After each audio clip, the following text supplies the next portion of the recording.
Buddy, it's Justin here from Baseball and Whatever. Do you like sports? Of course you do. If you do, go ahead and check out our sponsor and podcast network, bellyupsports.com. They have articles on pretty much every sport you could think of, whether it's baseball, wrestling, hockey, golf, you name it. If someone's playing it somewhere, they have someone writing about it. Also, do you like podcasts? Sure you do. You're tuned into ours. Otherwise, maybe it's just our parents that are listening. I hope not. But anyway, if you like podcasts, check them out. They have a ton of great podcasts just like ours on a variety of topics in sports. Can't recommend it enough. bellyupsports.com.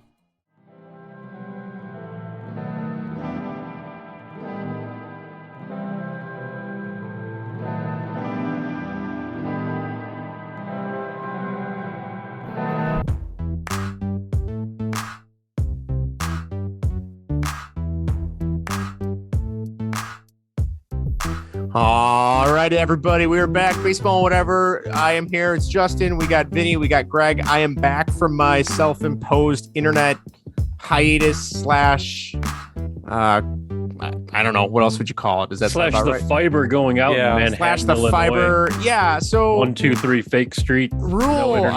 When you sign people up for an internet company and then the service drops its speed because there's too many people on the network, maybe stop signing new people up.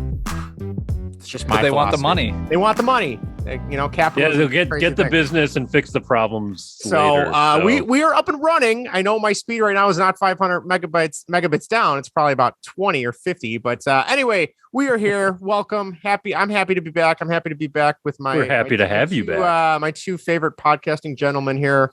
Episode 39, Baseball and Whatever. This week, we are going to bring in our Consider Them Slimed countdown again. Greg's got 5 random episodes of It's Always Sunny again for us. We're going to rank those. I know a few people wrote in with their favorite characters as well, just to spur a little discussion. And that's what we're going to do. But we also got plenty of baseball talk, and it wouldn't be a Baseball and Whatever podcast without a chance to discuss the lowly Chicago Bears. So we will also talk about that. But first, if this is your first time listening, thank you for finding us. You can write into the show on Twitter at baseballandwhat, email us at baseballandwhatever@gmail.com, or our official sponsored email, baseballandwhateverpodcast@bellyupsports.com. You can find our YouTube channel by searching Baseball and Whatever. You can find us on Facebook at facebook.com/baseballandwhatever. And we have our amazing voicemail / text line at 1-913-808-3278. That number again is 1-913-808-FART. There we go. I like it. We're working on the soundboard. Vinny has got some amazing sound bites. So once we get that going, it's going to be spectacular. But before we get started, this is episode 39, famous 39s. The only 39 I can think of at the moment is former Blackhawk from the early 2000s, Tyler Arneson, number 39. He was a part of the famed ABC line with Mark Bell and Kyle Calder, who that was their claim to fame. And if you put them on any other team, they probably would have been a third or fourth line. But the Hawks at the time had them as their first line because that's how the Hawks rolled in the early 2000s. That's all I got. I don't know. Greg, Vinny, you guys got any other famous 39s? You know, I got a bunch. I know Vinny's got a bunch. I was going to say, wait, hold on. I do have to, because Greg, I know do you have another Blackhawk, Greg? I do not have another Blackhawk. I have one. No. I have one. Okay. Nikolai Habibulin. Hey, that was my other one. Good job. There you go. The Russian. All right. I remember him. Yeah. I remember that was a big signing for him at the time.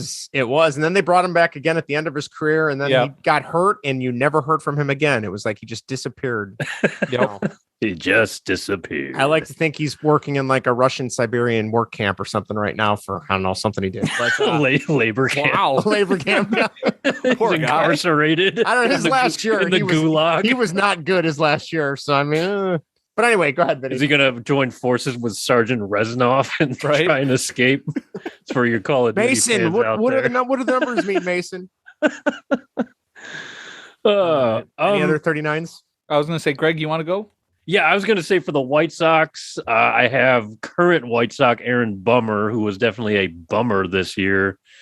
And then my man, Jeff Leafer, for a couple years. And then the only other one I thought was Chris Getz when he played second base for the White Sox briefly. So that's all I have for the White Sox. Okay. I have Tyler Flowers.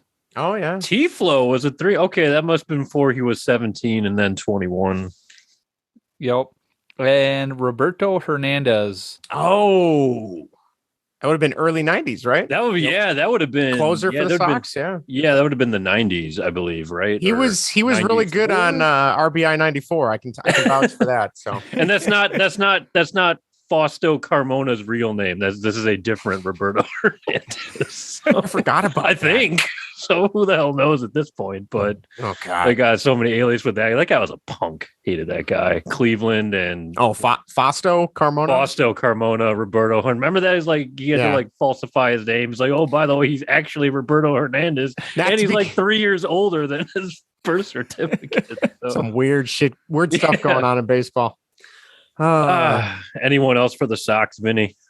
That's all I had. Okay. All right. For the Cubs, I had one. I think I had one.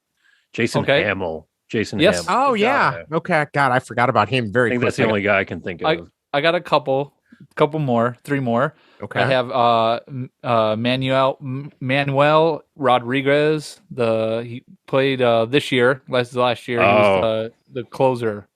Or setup guy closer. He was one of the after the deadline guys that were brought up for the arm. First time I've ever heard never even name. Yeah. That's it. Never even heard of him. And then Andrew Chafin. Oh yeah. Oh yeah. I would be okay with them bringing him back. I don't know if they're going to. But. Yeah. And then Jen Ho Sang. He was the name. Was that prospect that was brought up and didn't do anything. Sounds like a lot of Cubs prospects. Yeah. Yep. You guys got any Bears? Greg, I know you got one. I got one. Oh God, lazy guy himself. Well, he used to be. He's not 39 anymore. No, he's not. Eddie Jackson, who they put on the. Remember when they did that? The Tribune Bears 100. Yeah, I bought my dad that book. After one season. After one freaking season, I bought. That was a really nice book overall. But I was like, come on, and he was he was like in the 70s or 80s or something. Like, no, I thought he just made it. I thought he just made it in the 90s. Okay, it might have been 90s. Just in the 90s. Yeah, that would have been way too high. I think Cutler was like 78. Oh. I mean, statistically, I guess you have to put him in there. Yeah. But that's terrible call. Eddie Jackson was the defensive back that like the last game of the season just kind of let the guy catch it against Minnesota, just let him walk in. He did that all season long. Yeah, like, what are you doing, dude? Yep. Yeah, that he doesn't like the tackle. No, I remember after his first year, they were comparing him to Ed Reed. I remember that. Yep, he got paid, and then he never showed up again. His first year was stellar. It was looking like a steal or solid pick. He was a 3rd or 4th rounder, and then so thank you, Ryan Pace. And then bastard. I also have one more Bears, Curtis Enos. You guys remember? Oh, okay. Yeah. Yep. Vinny, I was so excited because I was a huge Penn State fan back in the day. I was so excited when they drafted him, and he was a bust. That just like most other running backs from Penn State. Yep, exactly. And then for the Bulls, all I had was Caldwell Jones from 1985. So that was before our time, before birth. Okay. Yeah, he was the only one. So yeah. All right. The Bulls, they don't have a lot of people in filling up a lot of different numbers. No, they don't. No, it doesn't seem like that. So good stuff. Only a handful that actually matter, I feel like, in Bulls history. So yeah, true. All right. Same with Bears history. Yeah, that's true. Probably the same number. Bears history. All right. We'll get to that. We'll get to that. We don't have any text or voicemails this week, but we do have a few YouTube comments. So Greg, take it away, man. We actually did have a text or two, but it's going to come up later in the show. So we'll get to them later in the show. We do have 2 new subscribers on YouTube. Don't know who you are, but thank you. That brings our total to 72. So we're reaching that 100 mark because I think we can make a new URL. Vinny, we were here. Yeah, that's what it was. Vinny, I think we were at 70 last week, so we've added 2. So that is great. Thank you for subscribing. Please continue to subscribe. Also, here we go. Ready Coyote 9610 is back on YouTube, and this guy's got to be trolling us. Following up from last week, but I was referring to the icon for the bats when you select them. Now, if you don't remember, he asked some illiterate question about the As I'm you know, I can see our subscriber count going down in this real might time. be Good job, Greg. Thanks a lot. Anyway, he wasn't subscribing anyway. Apparently my videos weren't answering the questions, but in all seriousness, Ready Coyote 9610, if you're just making fun of me or if you're serious, if you're talking about the bat icons, I'm assuming that's the bat logo. Last week I thought you meant the bat skins that were only available in Road to the Show and Diamond Dynasty. But apparently that's not what you meant. So if you mean icon, which is the actual logo on the bat, if you scroll one notch lower, there's a little color wheel that lets you change the Rawlings logo on the bat. So if you have a black bat and you want the Rawlings logo to be gold, you can absolutely do that. So check it out. And hopefully you figure it out, my man. So thank you for chiming in as always. I'm sorry for making fun of you, but not really. So. All right. Well, that was engaging with the audience right there. Yeah. We do have a few Greg's hot takes. Greg, you got two things you want to mention. Go ahead. Tell us what's on your mind. Or you got more? I actually just have one. Okay. And I'm gonna turn this over to you in a second, Justin. Oh, I know where this is going. for a disclaimer for anyone, I'm sure many of you who follow any type of video gaming. Arcade 1UP recently tweeted a reminder about trusted retailers with all the recent scamming happening. They tweeted, "Hi gamers, your team at Arcade 1UP would like to remind fans to stay vigilant when ordering our products at arcade1up.com is the only official Arcade 1UP website where our customers can purchase and enjoy products apart from our trusted retailers. There's been scamming going on, and a very, very dear friend to my heart fell victim to this after being so excited." Justin, who could that be? So just give us if you can kind of close the door on what happened here. And it's still kind of apparently a problem on Facebook a little bit. So can you chime in on Sure. this one? All right. Well, let me preface this by saying in the past, anytime I see people complaining about getting, gotten by phishing scams or fake websites, I'm like, oh, come on. How did you not notice? This is so, it's staring you in the face. That was a scam. You deserve to get your money taken from you. Little did I know. So anyway, on Twitter, I saw somebody posted a tweet about, hey, Arcade 1UP's having a sale because they're bringing in new arcades. And let me back up. I don't really need an arcade in my basement, but for some reason, the idea of having an arcade in my basement is appealing to me. So I've always been keeping an eye on, like, they have NBA Jam, which I grew up playing, and they have the Teenage Mutant Ninja Turtle arcade games on an arcade machine as well. So I'm always kind of just keeping an eye out. Like if it ever drops beside a certain threshold, I'll be like, all right, now I can justify buying it. When it's $500, no, I can't justify that. So, and these prices were too good to be true. They're now looking way back, too like, good. ooh, So yeah. I saw I don't remember who posted the link. It had to have been somebody I follow that I trust, right? So I click on it. It looked like Arcade 1UP. The site was exact identical, and it said, we're making room in our inventory for new arcade machines. Everything is 80% off. Okay, in retrospect, nothing is ever 80% off. That is too good to be true. So all these arcades were marked down from like $500 and $600 down to like $130, and I'm like, all right, $130. I can justify. I can look at my wife and say, hey, I worked hard this week. I can spend $130 on this stupid arcade machine that's going to sit in our basement and be turned off until someone goes downstairs. But anyway, it's happening. Yeah, it's happening. So I was like, all right, NBA Jam. It's got online play. I love NBA Jam. I am a resurrected basketball fan now. And Greg will mention that later, I'm sure. So I was all excited. I ordered it. I get the confirmation thing. I'm like, awesome. I can't believe this worked. This is great. And then all of a sudden I see something on Twitter. Oh, no. I see something on Twitter saying, hey, has anybody seen good prices on the NBA Jam arcade? And I'm like, dude, here's the link. It's down to 180. Like this is, I'm sorry, not 180, 130. It's 80% off. He goes, awesome. Thanks. Next person tweets at me, that's totally a scam, dude. Why are you posting scam links? And I'm like, what are you talking about? So I go back and look at my confirmation email, and I click on the confirmation email, and it opens up to a defaulted error page. There was no confirmation email. And then I look at the website again, and I'm like, it's arcade1ups.com. So One ups. I'm like, are you freaking kidding me? So I call my credit card and they're like, yeah, we'll take care of it. So thankfully my credit card company refunded my money and they're like, well, we're going to reach out to this company to see if they're legit. And if they are, we'll process it. You'll get your machine. I'm like, it's not, because you can look at the page. Once you see it, it's hard to unsee the thing. If it's still there, Yeah. So right? I did speak to somebody else on Twitter. They're like, the credit card company was giving them a hard time because, they said that this company, Arcade 1-Ups, sent them a screenshot that the package had been delivered. Well, this company is so dumb. They screenshotted a date that this person hadn't even ordered the machine yet. Oh my gosh.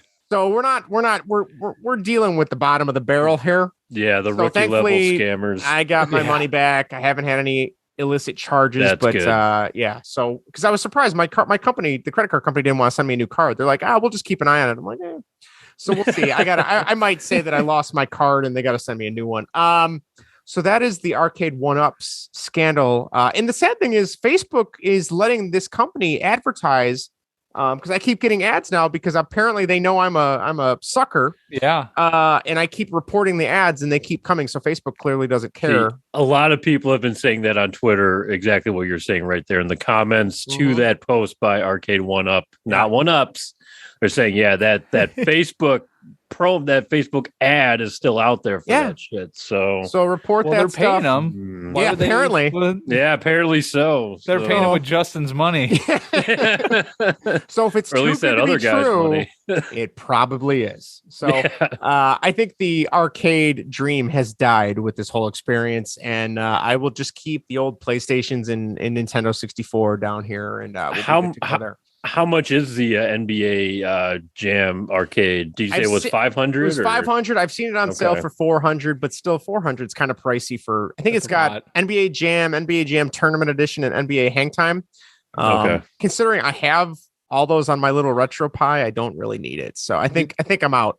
Did you say that you can play it online though? Yes, the new ones have something online. Yeah, so that is kind of neat.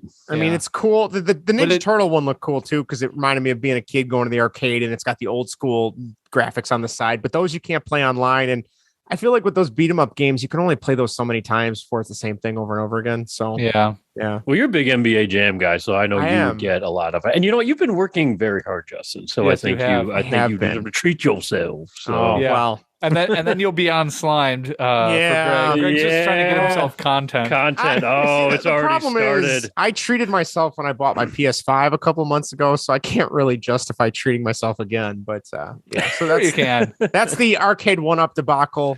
1-Ups debacle. Sorry. Yeah. The 1-Ups debacle. So, listeners, you have been warned. Watch out for arcade 1-Ups. Get that unnecessary S out of there. Yeah. So there you go. Yeah, that's all I got. You brought up how you were getting back into NBA and the Bulls, Justin. Well, that has been the case for me too. I've been watching a lot of basketball lately, not just the Bulls. It's great that they're playing well. DeMar DeRozan's having a career MVP season. Yes, he is. And I find myself watching, if a basketball game's on at night when something else isn't, I will more than likely be watching it.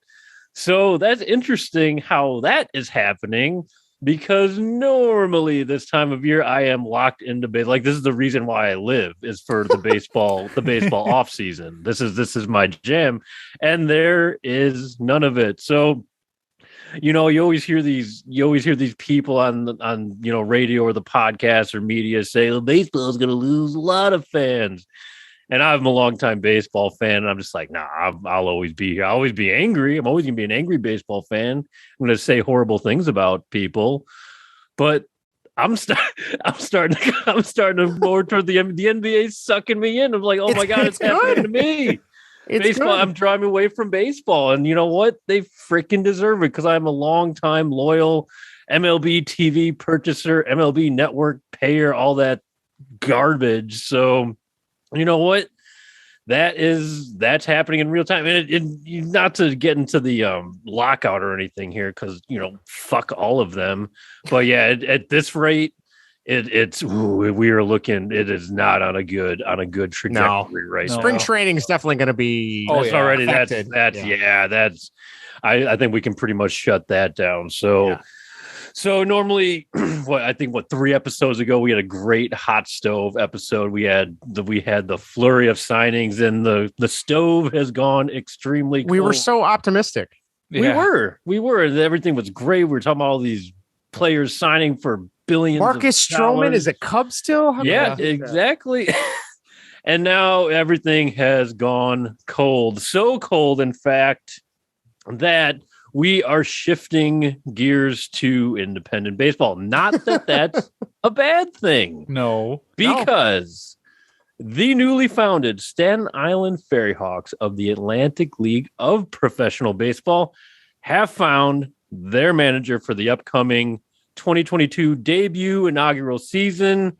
And it's none other than former Mets legend Edgardo Alfonzo. All right. Who, by the way, had a pretty solid career with the Mets. 8 years with the Mets, slashing 292, 367, 425, and 782 from 95 to 02. He had a 12-year career overall. I reached out to some of our Mets followers, our Mets correspondents. First of all, our friend Jack Lugo, who was just on a couple episodes ago from Bond and Banter, he chimed in. Jack said, I wish him well. Maybe at some point he'll end up coaching for the Mets, but now isn't the right time, apparently. So, deep diving into this a little bit, in 2017, Alfonso was hired as the manager of the Brooklyn Cyclones of the NYPL after previously serving as their bench coach, and even led them to a championship in 2019, but his contract wasn't renewed. The Cyclones became the Mets' high affiliate in 2021. So all that aside, so recently there was a little bit of controversy around where Alfonso reached out to the Mets hoping to rejoin the organization as a coach or in player development, but the Mets made no indication that they were interested in hiring him, and Alfonso stated that they didn't have anything for him at the moment. But of course, the Mets have been building up that coaching staff recently with the hiring of Eric Chavez, who we remember from the Oakland A's as their hitting coach. Joey Cora is going to be the third base coach, and Wayne Kirby, who was Showalter's first base coach in Baltimore, has also been hired on the staff. Our second chime in is from our old friend Jeff from the Disney on the Rocks podcast. His guy Fonzie, he was my favorite player in the late 90s when I first started to fall in love with the Mets and baseball in general. My favorite moment is definitely the 1999 Game 1 NLDS grand slam in the ninth to break the tie against the Diamondbacks. He also hit a home run earlier in that game off of Randy Johnson. It was a school night, so I had to sneak a radio into my room to listen to the end of the game. I woke up the whole house when I heard Gary Cohen's "It's out of here" radio call. If you remember that, great story, by the way, Jeff. If Fonzie hit that grand slam off the first and only MLB player born in the Philippines, none other than Diamondbacks Bobby Chouinard. The Mets won that game 8-4. The big unit took the loss.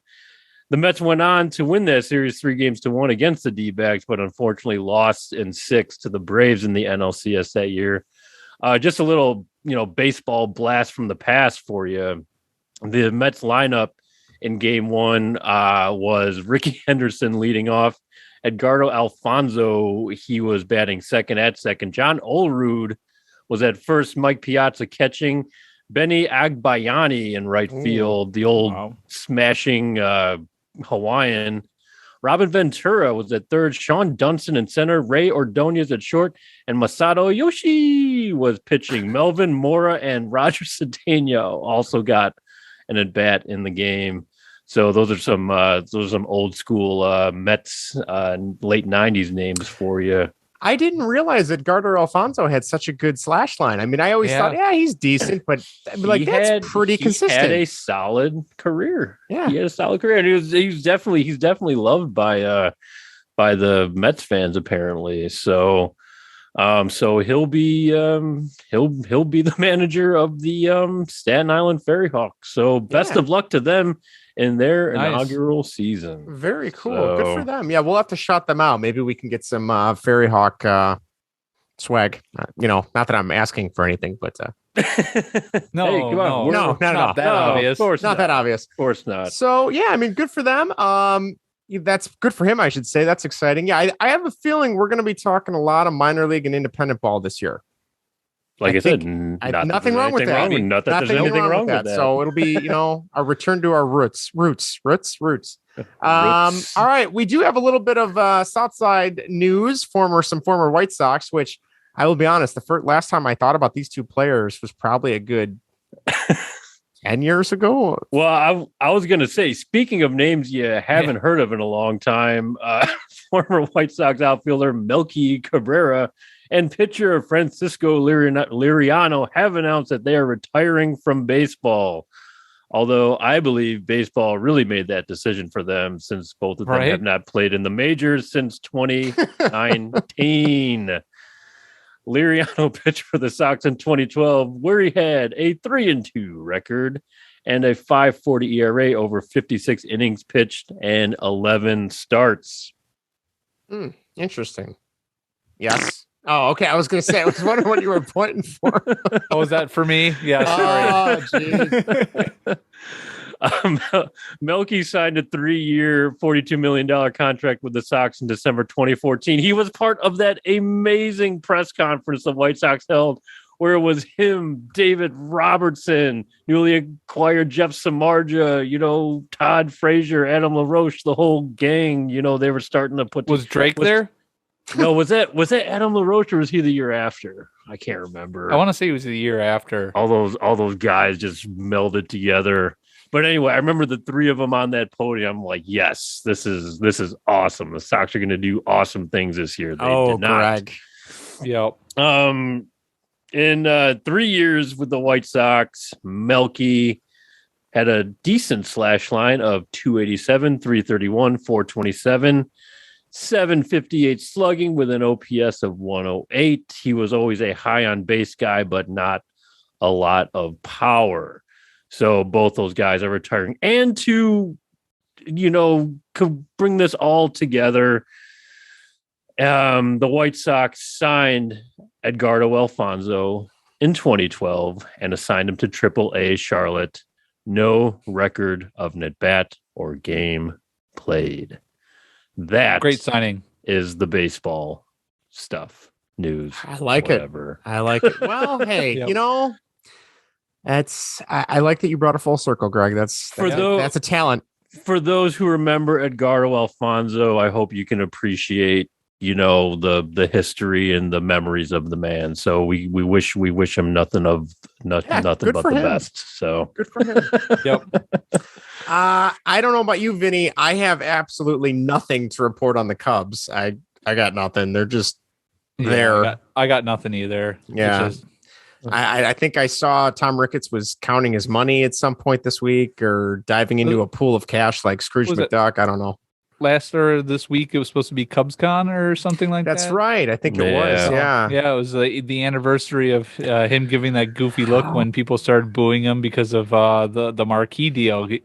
You won't be booing me in a year. That is one of my favorite videos of all time, like his reaction. No, you're right. I'm not going to only be booing you. I'm going to be cursing you too. I was like, how freaking clueless are you, man? Oh, he's clueless. Oh, he can't read a room to save his life.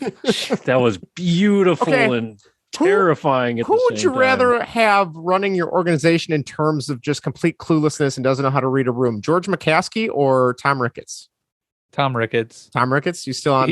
He's won a championship. That's true. Okay, he's brought home. I was going to say he's got success. He's probably been one of the more successful owners in Chicago. That's true. Is it too far to say that it's Ricketts and it's not even close? Yeah, I guess you're right.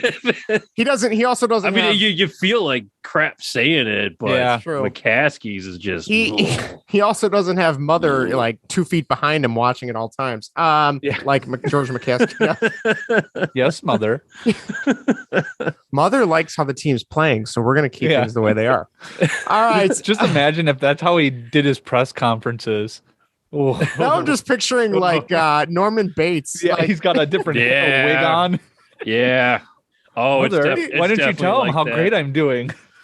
Well, hold on, let me get Mother. He goes behind like the Bears, like the facade in the back, puts on a wig and comes back. Shaves his mustache, real quick. You think, or no, he's got a Velcro one on. He just rips it off. That's what the board meetings are like. He just spins around in his chair and puts the wig on, and then just starts talking like he's Virginia. So even Ted McCaskey's like, oh God, not Ted McCaskey. Ted Phillips is like, what am I doing here? No, Ted's like, man, I'm getting paid just to sit here. This guy's nuts. You guys just gave me great thumbnail material. Thank you. You're welcome. I'm gonna get creative on Canva. So it's gonna be it's gonna be my future nightmare. All right. Well, so speaking of the Ricketts and counting all their money, are they gonna do business with Scott Boras now that he has some new clients, including does he have everybody? Carlos Correa? I was gonna say, does he have everybody yet? He will soon. Yeah, he will soon. So what is it? It's Correa, who the Cubs are rumored to be in the market for. Dylan Cease, White Sox pitcher on the rise, and Rookie of the Year, Jonathan India, and Brandon Nimmo. And Brandon Nimmo now, That's New York Met, Brandon Nimmo. So here we go. People want they want their money. I'm still holding out hope for Chris Bryant. I think Boras is going to bring him back. I was going to say, is he just going to end up being the MLPA at some point because he's going to have all the major league players? He might be. Well, that's glaring for Correa, because clearly with the Seager signing that he was not before the lockout, he probably wasn't getting anything close to what they were thinking. So he canned his agency or whatever and went right for Boras to get that huge payday. So, but who the hell knows what it's going to be after the lockout, whatever this shit might be. So yeah. I don't even know, but that's not surprising. If you're the White Sox, see if you can get it done. See if you can get it done with Cease, because that is a guy I am more than willing to pay some money to, because he is trending up for sure, in my opinion. So yeah, you're right. Not. We'll see where that goes, though. Well, now we get to the really fun part. I will be honest, the highlight of my morning drive in is turning on the Score, the local sports station, and just seeing what stupid stuff the Bears have done since the night before. So we got Vinny's feature, the Manors of the Midway. Vinny, talk to us about the Bears, man. Oh boy, where to start? Well, this week they got I don't even have the right number. I think it's like 6 interviews they have to do this week for the GM search alone. The assistant GM from the Colts dropped out in the running for the Bears full GM position. Dodds, I forgot what his first name is. He dropped out. Ed Dodds. That sounds right. Ed Dodds. Okay. Yeah. I could be wrong, but that sounds right. But he dropped out, and of course, everybody's speculating that he probably sat in the meeting for 5 minutes with George and Ted, and immediately left. But supposedly his interview did not go well. This is the 3rd season of him being interviewed by teams. I guess he's also been interviewed by Carolina and the Lions, and he withdrew his name after supposedly bad interviews with them. Supposedly the guy's got a bit of an edge to him. So yeah, I don't know what to make of George that. Isn't going to like that. I was going to say that can't fly with McCaskey, who's just set with the way he likes it, I suppose. He's probably telling him what they need to hear is the problem. Well, and that's the thing.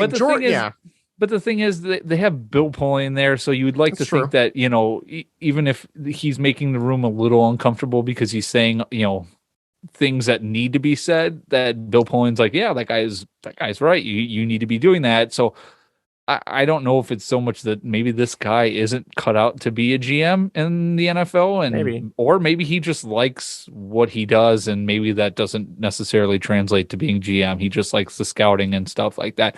I don't know him. I just, I'm speculating like everybody else, but I don't think it necessarily means it's a bad thing for the Bears. I'm not convinced Bill Polian though knows he's wearing pants. Just an opinion. They're just pulling a weekend at Bernie's. Too much geezer going on right now. Too much geezers, looking for help. My biggest concern is, and I can't say Bill Polian's going to do this, but I feel like the McCaskies want someone who's not going to rock the boat.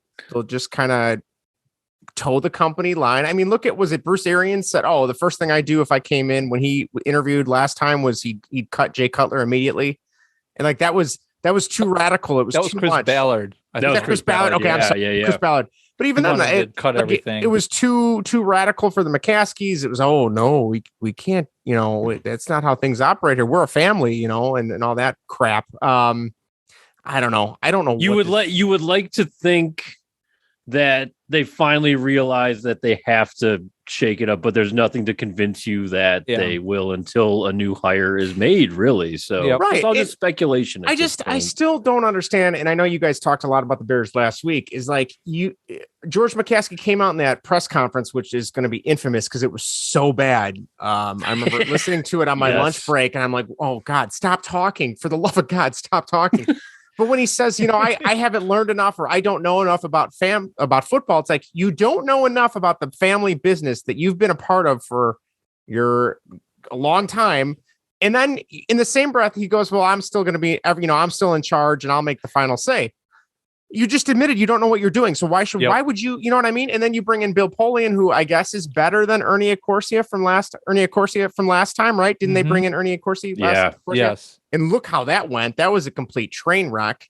So I don't know what they're doing. I mean, I'll hang on to see where this goes, but part of me is like, shit, I need to find a better team to watch next year because it won't be the Bears, but I don't know. Well, I think too that they're doing the right.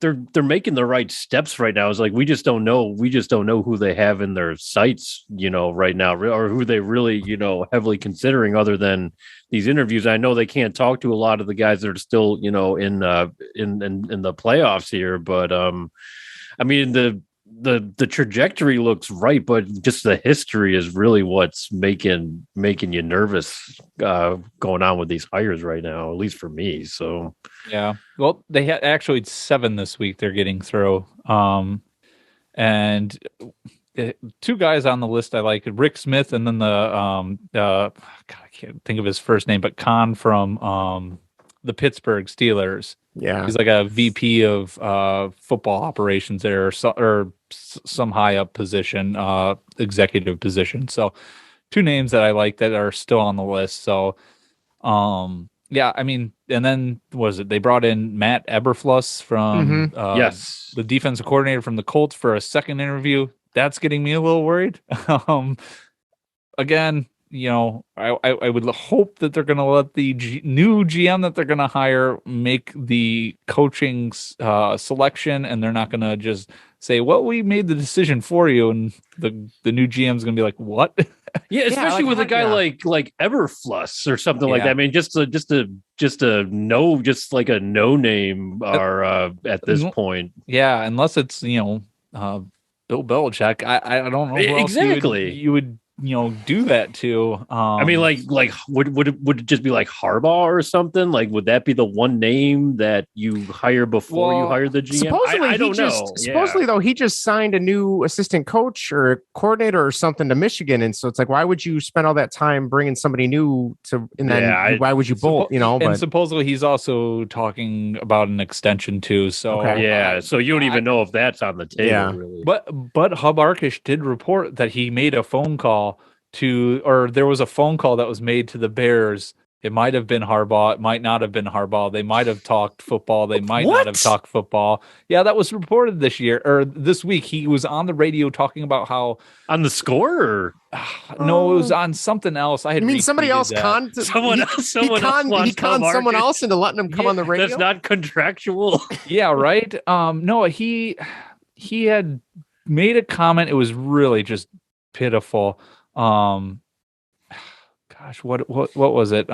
He had made a comment where he was just talking about a phone call, but said there was no specifics that were talked, and then someone had tweeted it and ran with it, and he got really offended by it, why would you say that, why, when will this stop? Like, why are people taking what I say out of proportion? It's like, what you reported on a rumor. What do you expect to happen? It's a rumor. Don't report on He's it. slowly Especially when you're turning. number one on the list. Yes. Yeah, he's slowly turning into the scene from The Office with Michael Scott talking to David Wallace, and about like sometimes I start a sentence and I don't know where it's going to go. Like they may have made a phone call, they may have discussed dinner, they may have discussed Bears football. Yeah. Who knows? Okay, so here's what I have. Okay, Daniel Greenberg tweeted out the Chicago Bears have had a brief phone conversation with Jim Harbaugh from Hub Arkish on NBC Sports Chicago The Rush. So I guess he also appears on that station. Yeah, it's on YouTube. Avoid that one if you can. And then Hub he tweeted out then in response, when does this crap stop? Listen to what I said. It was a rumor that there was a call about nothing specific between who I wasn't sure and clearly not news.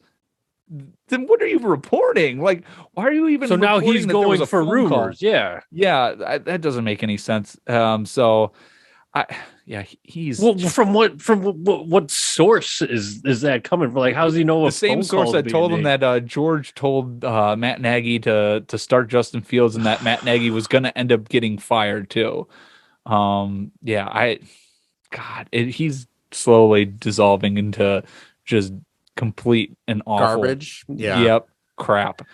But because last I heard with Harbaugh is like anything with the NFL, I heard something on Twitter or whatever. It was like, oh, Harbaugh would take the Raiders job if they offered that to him and nothing else. I'm like, oh yeah, that would be fantastic. Yeah. Thanks.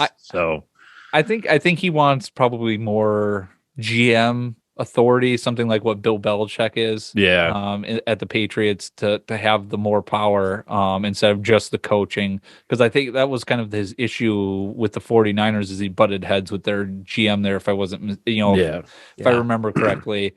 So I think that's kind of the situation he'd want. So I don't think he's going to the NFL unless he gets something like that.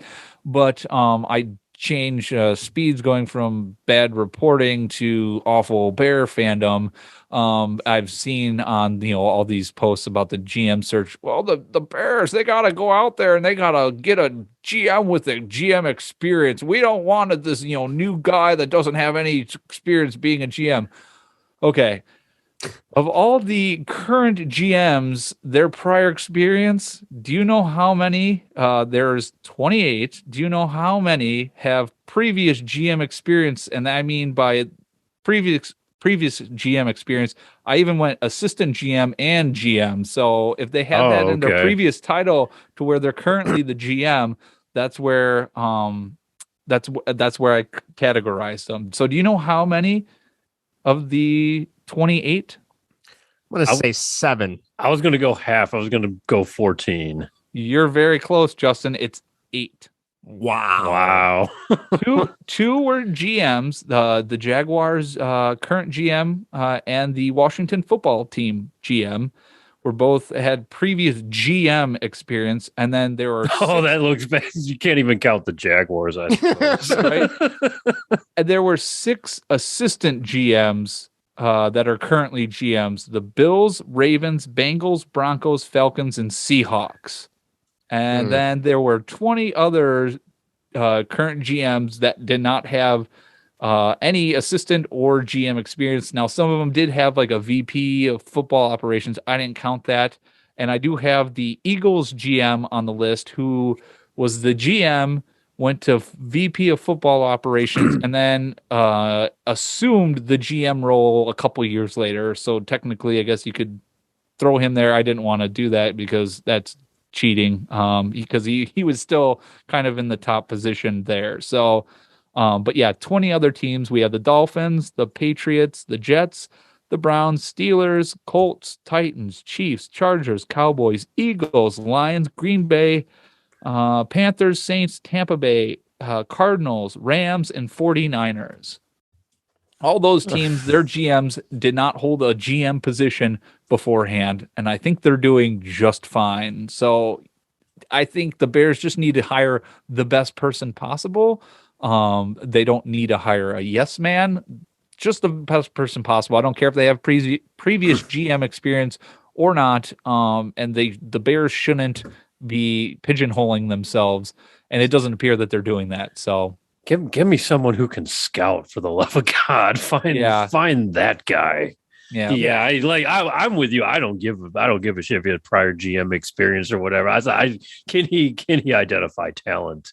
Because there's plenty of GMs. Yeah, because if they have GM experience, why the hell are they not a GM then? I don't want that fucking guy. So because that dude's like Ryan Pace. That's the kind of guy out there. So there aren't that many GMs that get that second shot, but I will say that I think as long as it's his second shot, he should get a second shot. You shouldn't pigeonhole yourself and say, well, he was a GM, he failed. He might have learned from his mistakes. Again, you figure that out in the interview process if the guy did or not. You can, figure that out. But, don't pigeonhole yourself again and say, well, he was failed here, we're not going to consider him here. Because, again, Bill Belichick failed as a head coach of the Browns. And then obviously we know his successes with the Patriots on his second gig. So, that's all well and true. I just don't know if that second round, I don't know if he's going to learn his lesson here. That's the only thing. Is he trending? Yeah, because that's true. Like finding a guy along the way who has made mistakes and come out of that, is a good sign, because that's trending upwards. But I don't want to be the middleman in that either. That's the thing. That's just like, oh yeah, this is where he makes his final. It's like Matt Nagy going to go somewhere else now and be amazing. So, which is just totally not going to be the case because he's the worst. But you just don't want to see that crap either. That came out after he left. No, there was some idiot on Twitter too who was like, well, "Can we stop the Matt Nagy, piling on? It's just labeled this plan." I'm like, nope. Sorry. This Matt Nagy's burner account. Yeah, it's like this is not the world you live in, my friend. You need a reality check, because as much as you're right in reality, that's just not how this kind of shit goes. Chicago football head coach who failed is going to get dumped on, and everything's going to be revealed that we pretty much figured already. So I mean the offensive players felt that he was setting up Fields to fail. He didn't have a conversation with Allen Robinson, their supposed number one wide receiver, for 5 months. How do you not even bump into each other at Hallis Hall? I don't even, But this guy was a great coach, great locker room, guy. And that was again reported by none other than Hub Arkish, and clearly that doesn't seem to be the what actually transpired. It seemed like he did not have a strong locker room. There might have been some guys that were in support of him, but it didn't seem like he had anybody on the offensive side of the ball that supported him. So did not appear to be. He does not deserve to be piled, or he does deserve to be piled on. So keep piling on him. I'm curious what your guys take. I heard this on the radio this morning. I heard that the Bears were very smitten with Brian Flores' interview recently. They really enjoyed talking with him, but supposedly, obviously, he got ousted in Miami because I heard he kind of had some issues. He wanted more control of the team and issues with the GM. But supposedly there was a rumor or a report going around that he has spoken with Deshaun Watson, and they've kind of agreed that wherever Flores goes, he plans on bringing him in as the starting quarterback. So, I don't want Deshaun Watson anywhere near the team. That guy's a PR nightmare, and now, and with everything going on. And two, do you give somebody who's only, that's still relatively new, that much control in Brian Flores? I don't know. That just kind of worries me a little bit. I don't know what you guys think about that. We touched on it last week. I asked Vinnie that question, and I knew the Bears were bringing him in. That was before we recorded, before the interview happened. So I was just wondering if a guy like that even had a shot, because just like you said, Justin, he wants, he kind of wants, I don't know if micromanage is the right word, but he wants to say in every aspect of how the organization is run. And if you look on track with how McCaskey's run their stuff, they're pretty comfortable. At least that's what we're meant to believe right now. So, but it came out that they were wildly impressed with him. If they're really looking to shake things up, I think Flores, if they do hire Flores, which I have no idea if that's even going to happen, but that would be a sign, I suppose. But then you get the issue of, hiring the GM afterwards, so on and so forth. So hypothetically, if he does become the Bears head coach, I mean, I don't have a strong opinion either way. Deshaun Watson coming to the Bears. So what? We trading Justin Fields away? Are we? That is apparently. Are we going to get a first? Are we going to get a first round back for Justin Fields? Is that the direction we're really going here? I have no idea. Like I have that is like the biggest what if scenario. But just the PR nightmare alone, I think he has to clear up all his lawsuit action before he can return to NFL player or anything like that. So. Yeah. The PR nightmare alone, you're right, Justin, is bad. But then you get into the case of the guy can, when can he get on the field? And this is a guy who hasn't played football in a whole season, pretty much. Mm-hmm. So it's like, I think I'd rather see what we got in Fields at that point. But yeah, Brian Flores is interesting. Just to finish up here, if the Bears do hire him. I think I find that pretty shocking, but I wouldn't be disappointed. I guess that's my answer at this point. Go ahead, Vinny.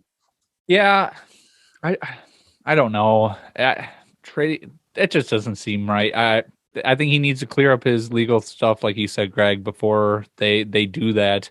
With Brian Flores, there's stuff that came out about him too after he left. People are, don't put too much, stuff into that. But I don't know. I believe a lot of the Matt Nagy stuff. That seems very plausible. I have no connections or, been around the Dolphins. So I know it was kind of upsetting for a lot of fans, on Twitter that they were upset that they let him go. Supposedly they were like, oh, well, he didn't, a lot of people said that he didn't want Tua, that he wanted Justin Herbert on draft day, and that was kind of like the beginning of the end, as he was upset about that. But supposedly there was a report that came out this week that he actually signed off on Tua being drafted. He wanted Tua.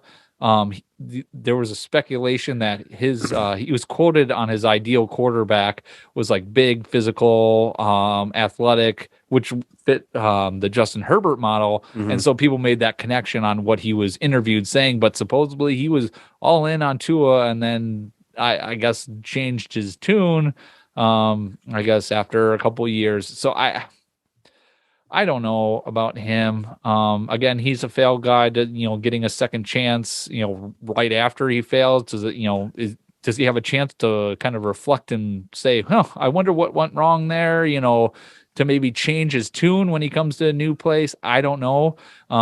Maybe he doesn't need to. And he, what he was doing in, Miami was just fine. It's, their organization hasn't been run that well. Neither of the Bears. I can't really speak, talk about pinnacle of, success with the Bears franchise, comparing that to the Dolphins in my lifetime.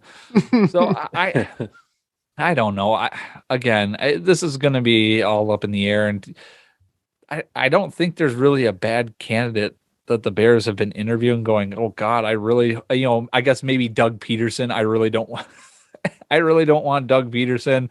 It's still right. No, I agree, but it's still the name you have to have on the list, I suppose. It's just the name because it's out there, right? Yeah, and like I said, he won a Super Bowl, but right. But like I said last week, like I told you last week, Vinny, I'm not giving the Bears any credit for building that list, because I'm sure you pretty much built that same. You've been working on that same list yourself, Vinny, for the past couple months now. So they receive no credit for that, but it is the right name or the right group of people that should be on there. Yep. So it's just hiring the right goddamn one. So yes, let's do that. This head coaching, this head coach it's got to be a big one. This has to be the right one. You probably, who knows if they're going to hire the head coach first, the GM first. They'll probably fuck up the GM. For the love of God, don't fuck up the head coach. Yep. I'm willing to wager 4 or 5 years, if we're still podcasting. I hope we are. 4 or 5 years. We're gonna be big time. We'll be having this same conversation. What do you guys think? Oh, with that, Oh, your God. odds are in your favor, Justin. 5 years is pretty good, though. Yeah, That's very generous. We're gonna see a play. We're gonna see a 2 playoff 3 team. years. Yeah. No. All right. Well, we'll keep you updated next week. I'm sure the Bears will make more news, whether good or bad, next week, and we'll keep you updated. In terms of the Blackhawks, I got nothing. They're 8 games out of the last wild card spot. They've played a little bit better. I didn't realize how bad Patrick Kane was having how bad he was this season. He's finally starting to get on a little bit of a hot streak, but I want to say stat wise, he's like on track to have his worst season so far since he's been in a Hawks uniform. Was he 33 now? 34?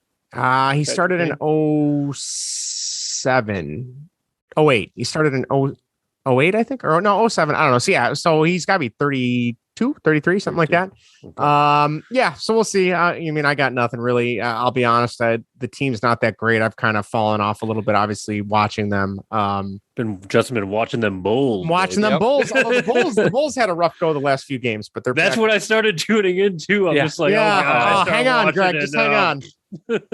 So I guess that'll do it for our baseball and sports section. We're going to shift gears to whatever in Greg's version of Consider Them Slimes. So I'm going to throw it to him. Greg, take it away. Cue the music, Justin. Welcome in to Consider Them Slimed.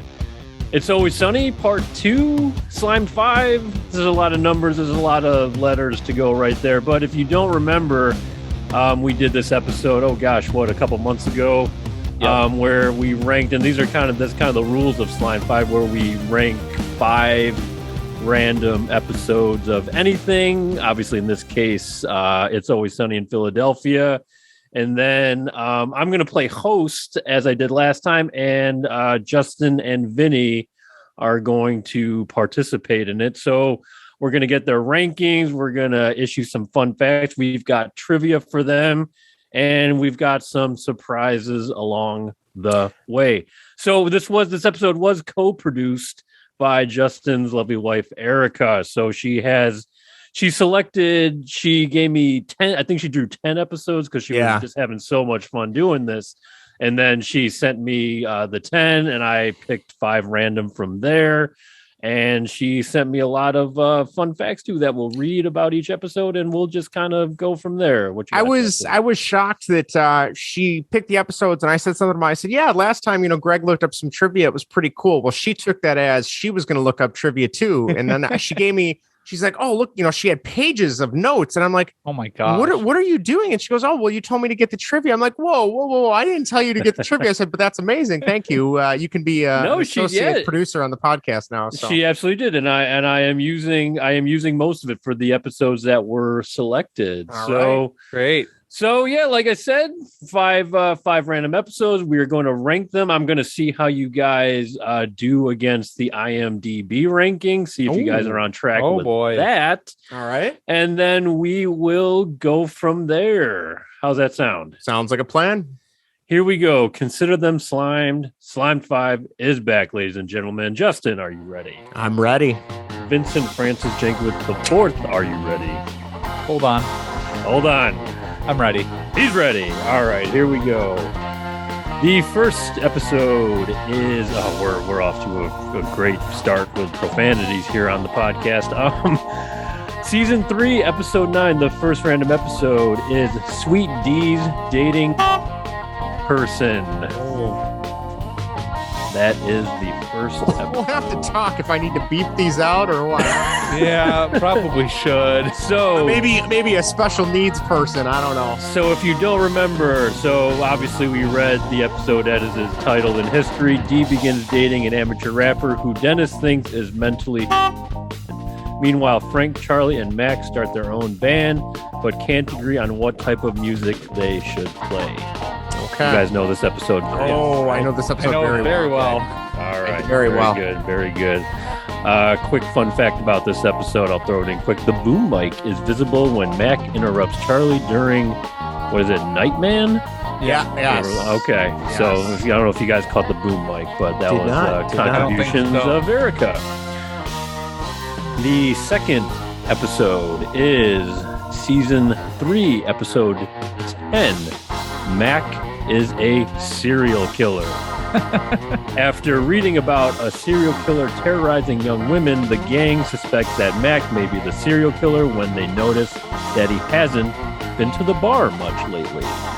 So Mac is a serial killer is the second episode. All right. Moving on to the third episode would be season 6, episode 3.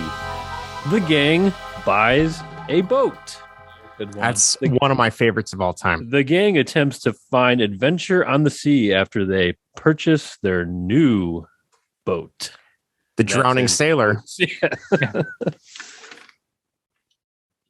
Okay. All right. The fourth episode, season 10, episode 4, titled Charlie Work. Ooh, Charlie gets tipped off that's that the health inspector is coming to inspect Patty's on the day Dennis, Dee, Frank, and Mac are involved in a scheme involving steaks, airline miles, and chickens. Well, that's another Work, classic. season 10, episode 4. All right. And the last episode for the Slime 5 random drawing is season 12, episode 6, Hero or Hate Crime. Oh, God. The gang goes to a professional... Oh, sorry here. The gang goes to a professional arbitrator to decide who's the rightful owner of a scratch-off lottery ticket. While they're there, they also try to clear up whether or not the events surrounding the scratcher prove that Frank is a hero or hate monger. Yeah, we're going to have to be very delicate around that one when we're talking about that one, so we don't get banned from Billy Up Sports. Okay, yeah. All right. Remember, your wife picked. Oh, yeah. No, I know. I'm just selecting from the list. They're great episodes, and they, to their credit, and I mean, It's Always Sunny. The three guys that produced that, Charlie Day and Rob McElhenney and not Greg. Who's the last guy? Vinny. Glenn Howerton. Thank you. They do a podcast where they talk about it. To their credit, a lot of the things they do in the show, and obviously we've talked about probably some of the most vile episodes in terms of their character arcs for some of these. I don't think they do it out of a place of maliciousness or to go to punch down, so to speak. It's more calling out people that would think these types of things are okay, in kind of like a satire way. Yeah. So I just want to preface that again, so no one thinks that we're on board with some of the terminology that's used in these episodes. And I know we have a bunch of listener write-ins for favorite characters. It's Always Sunny, so we will get to that at the end of the episode. And we thank you as always for sending. I was gonna say maybe you should read some of them while I'm trying to rank these because this is tough. Okay, yeah, absolutely. Let me start here with Robin. Charlie is my favorite. He talks like little green ghouls and doesn't like people's knees. LOL. One of my favorite episodes is when Mac and Dennis are trying to get Charlie on Match.com. Mm-hmm. That's a great one. Yeah, Erica, I think he said Charlie says they're interviewing him, and he's like, what's your likes? And he goes, little green ghouls. And he's like, little green ghouls. They come across the screen, and they're like, what are you talking about? And then he's like, well, what about your dislikes? He goes, oh, people's knees. Cover those things up if you're going to be walking around. It just doesn't make any sense. But yeah, that's him. Erica wrote in, Rickety Cricket. I love how each season he gets more and more disgusting. What is that? Is that a character? Rickety Cricket was a priest, and in the first two seasons, he's a very clean cut guy. Yep. He falls for Dee because they grew up going to school together, and Dee says that she has a thing for him just because she's trying to get something from him. So he gives up his priesthood. She bails on him because she had no intention of ever dating him, and then he kind of falls into homelessness. And now his character has scars and teeth missing, and he's very disgusting to look at now. And he's just a horrible human being now, far from what he was. So, yeah. And your wife apparently really, really loves. She loves that character. I gotta say, it's for those that haven't watched It's Always Sunny. Take Seinfeld and the concept of it's a show about nothing and they're horrible people, and apply that by about 10, and that's what you get with It's Always Sunny. More than 10. More than 10. More Yeah, than you're 10. probably right. Yeah. So. Lynn wrote in, my favorite has always been the excitable, confused, and lovable Charlie. The best episodes to show off his skills are Charlie Work, which is one of the episodes tonight, and The Night Man Cometh. It's good. Those are good episodes. Yes, those they are very are. good episodes. I'm ready when you are. I'm Justin. ready. Yes, I'm ready. Okay. You got that gun pretty quick, Justin. Yeah. I had mine. I had mine ready to go as soon as you were saying them. Wow. So just to remind you, the episodes are Sweet D's dating a person, Mac is a real serial killer, the gang buys a boat, Charlie Work, and Hero or Hate Crime are the 5 random episodes. So Justin, I'm going to start with you at number 5. So let's have your 5th rank. All right, my 5th one. Great episode. But as a special ed teacher, it kind of still I feel like I have to put it 5. So Sweet D dates a special needs person. I'm gonna be the politically correct one probably here. But anyway, great. It's a good episode. The whole concept of D starts dating this up and coming rapper in Philly. He's got a huge following, and Dennis convinces her that he's got special needs and some of his mannerisms and the way he talks and the way he acts, and he lives at home with his mom. And the way he's eating popcorn, I believe, at one episode, Yes. at one point, makes you believe that maybe there's something to that thought. And then you find out at the end, nope. And he goes on to rap, and he says he writes a song about D, and it's kind of like an Eminem, like 8 Mile, like rap battle. Would you say, Vinny? Kind of. Yeah, he disses them. And he does like the biggest diss track on D. I think what does he call her? An old bitch? I don't remember what he calls her. Something like that. And then he drops the microphone, and everyone's cheering, and Dennis is like, oh yeah, I made all that up. He's not special needs. So, and then she's really upset. So I mean, funny episode. Definitely a classic. I don't know if you could get away with that today. I don't know, Vinny. Nope. What do you think? I don't think you can. I want to We're say barely getting away with it now. Yeah. I guess. Yeah, I want to say that they even dropped it. I think they might have from like Comedy Central or something like that. I'll be very curious because similar to what the Office ladies do for the Office podcast, the It's Always Sunny's podcast. It's Always Sunny's. Try this again. The It's Always Sunny podcast is doing the same thing where they go through every episode, and they're on season 2 right now. So I'll be very curious when they get to season 3 what their thoughts are, because there's a few things they're like, oh yeah, we would never do this. So there's been episodes where they're like, we would never do this now, or it's we would do it, but we would also continue to play up the satire version in case people didn't get that's what we're going for. Yeah. Because this is also a show that has historically done blackface numerous times. Yeah.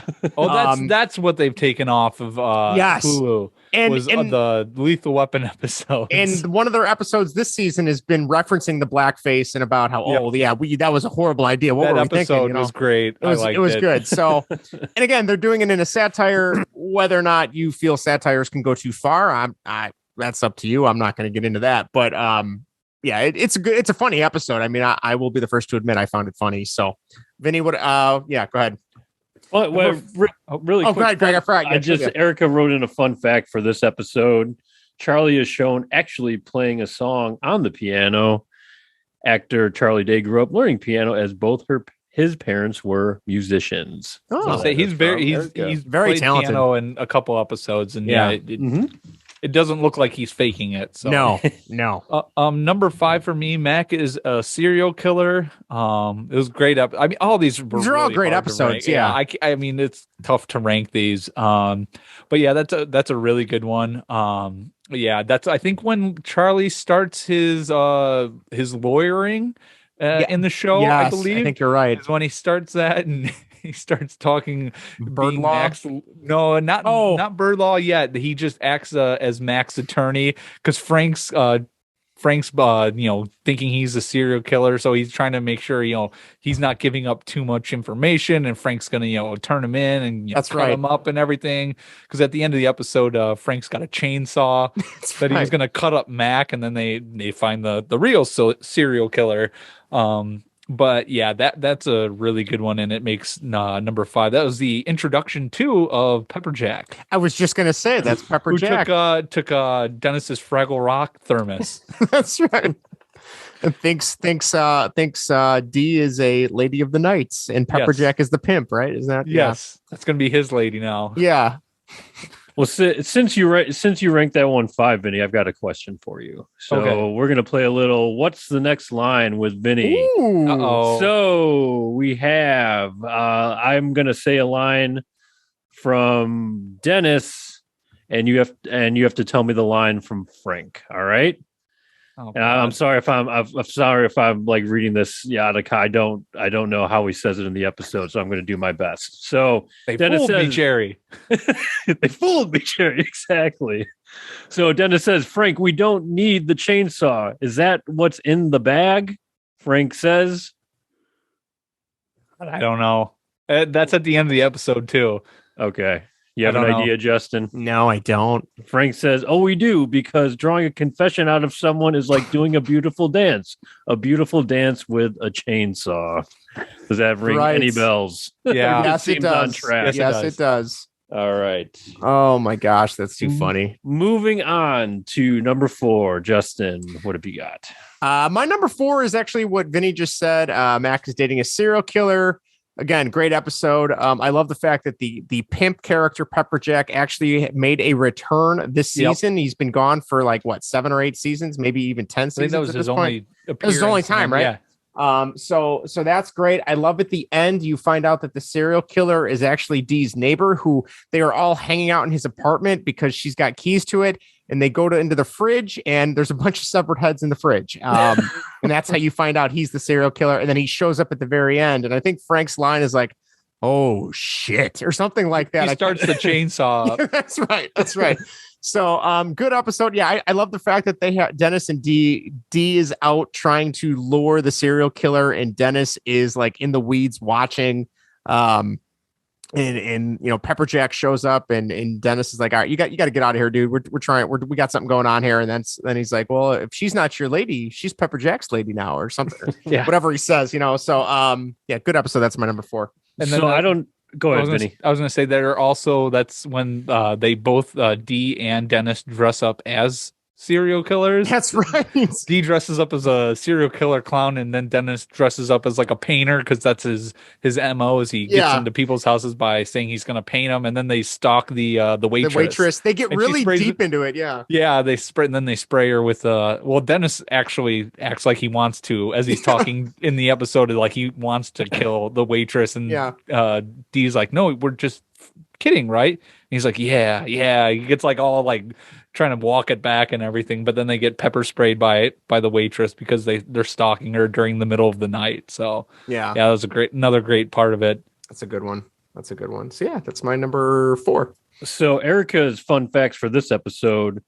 Charlie appears to be living out his fantasy of being a lawyer on the NBC series Law and Order, but Charlie Day and Rob McElhenney have both played minor characters in the series. They actually, I've seen both. I love the original Law and Order. I've seen both episodes. Charlie plays like just a younger guy that may have been around a murder, I believe. And Rob McElhenney plays actually somebody who is on trial for a murder.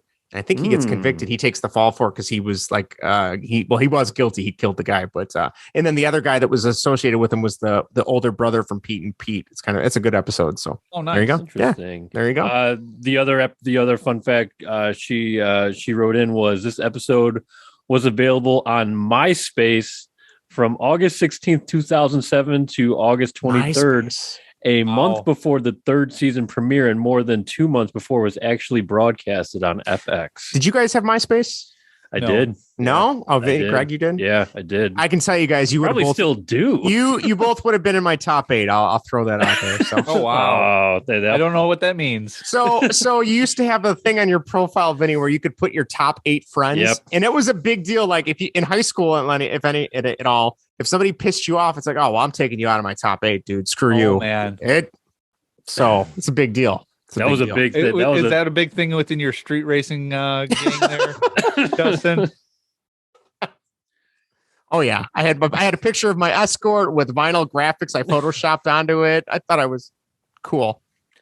I remember our baseball team was into MySpace a little bit, and there was a lot of controversy about the top 8 friends and stuff like that. Oh man! So I hope none of you are my top 8. I hope not yours either, because I hate most of you. So that was just me. Vinny, what is your number 4 episode? Hero or hate crime? I think I saw this episode once. It was really funny. It is. Allow everything that's going on. There's a lot going on in the episode. Frank being on the street with mirrors on his shoes. Looking up. Yeah. Such a horrible human being. Perv. But yeah, there's just so much going on. And I think they're also trying to convince or trying to get Mac to admit He's gay, in that episode if he's homosexual or not. And they bring out his exercise bike, which just is. I don't even know how to describe it. Yeah, I don't feel comfortable describing. No, let's just say maybe every time you pedal, there's something to propel you to keep you from sitting down. Yes. I guess would be the best way to say it. That's what his reasoning was. Yes. Right? Every time you get tired, you start to fall back, and then it pushes you forward again, and that's all I'm going to say. Yeah, but yeah, there was so much going on in the episode. I remember, but yeah, it was. From what I remember, it was it was hilarious. Frank's derogatory term towards Mac to save his life from a piano. The falling piano, yes. The falling piano. And then I think Charlie does a crane kick to kick him out of the way, kicks him right in the chest and knocks him out of the path of the piano. That was after he stepped in dog crap, right? Yes. Yeah. Yes. That's right. Which he did intentionally. Yes, of course, because of course you do. Of course, Charlie would. Yeah, that was actually my number 3 too, Vinny. That's my number. Oh, that was my number 4. Oh, was that? I'm sorry, number 4. Sorry, that's okay. That's my number 3. Well, you can talk about it. Yeah, that's okay, Vinny, because I'll let you choose. Do you want a trivia question or do you want a what's the next line for hero or hate crime? I'm not going to be good at either of these. Justin, you pick because I did the last one, so. You're gonna get one of them, Vinny. So. I guess I'll take the line, the quote, because I've seen that episode a lot. I don't think you guys. I think this is what you guys were trying to avoid saying. But boy. Mac says to. So this is a line from Mac, and I need the response from D. So Mac says, "I know what you're thinking, but it's not what it looks like." What is D's response? Something along the lines of, it looks like something that's going to either pound you somewhere, I'm assuming, or blast you somewhere, I believe. I don't remember the specifics, but D's reply is, yeah, what it looks like is that you're like. All right. Yeah. Not exactly what I was thinking, but yes. Does that ring a bell? That more than one. Yes.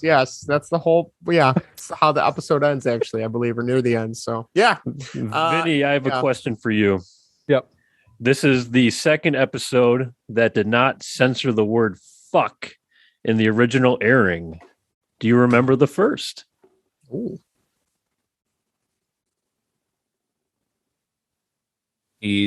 I might know it, but no, I it's going to take me too long to think. It was actually the episode right before this one, making Dennis Reynolds a murderer.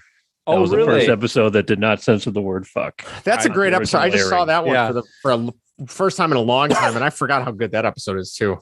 The last thing I have on this is Erica's fun fact. The opening scene is set in the same vicinity of where How I Met Your Mother is filmed. Oh. Charlie saves Mac's life outside the fictional McLaren's pub and Ted Mosby's apartment.